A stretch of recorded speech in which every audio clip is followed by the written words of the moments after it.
CP तलाव येथील कचरा हस्तांतरण केंद्रात कचरा आणण्यासाठी विरोध होत असल्याच्या पार्श्वभूमीवर ठाणे शहरातील विविध भागात कचऱ्याचे ढीग साचू लागले। या भागात गेल्या 2 दिवसांपासून घंटागाडी फिरकली नसून शहरातील सोसायट्यांबाहेर दुर्गंधी पसरली आहे। दरम्यान शहरातील कचरा तातडीने उचलण्यासाठी पालिका प्रशासनाने कार्यवाही न केल्यास आंदोलन करण्यात येईल असा इशारा भाजपाचे माजी गटनेते नारायण पवार यांनी दिला आहे।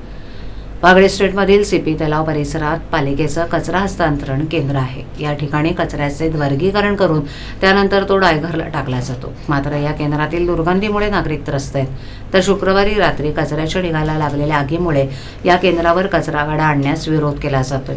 याच पार्श्वभूमीवर पालिकेनं तोडगा काढण्याऐवजी गेल्या 2 दिवसांपासून शहराच्या काही भागात घंटागाड्या पाठवणं बंद केले। शहरातील विविध भागातील सोसायट्यांद्वारे ठेवलेला कचरा हा घंटागाड्यांकडून उचलला जातो। मात्र गेल्या 2 दिवसांपासून घंटागाड्या न आल्यानं सोसायट्यांबाहेर ड्रममध्ये कचरा जमा झालाय। तो त्याच ठिकाणी असल्यामुळे परिसरात दुर्गंधी पसरली आहे। या प्रश्नाकडे भाजपाचे पालिकेतील माजी गटनेते नारायण पवार यांनी लक्ष वेधलं असून पालिका प्रशासनाकडे तातडीनं तोडगा काढण्याची मागणी केली आहे। तसंच कचरा न हटवल्यास आंदोलनाचा इशारा दिलाय। आतापर्यंत कचरा विल्हेवाट आणि डम्पिंग प्रश्नावर कोट्यावधी रुपये खर्च झालेत। राज्य सरकारनं डायघर इथे प्रकल्पासाठी जागा दिली, मात्र पालिका प्रशासन सक्षमपणे कचरा विल्हेवाटीची यंत्रणा उभारू शकली नाही।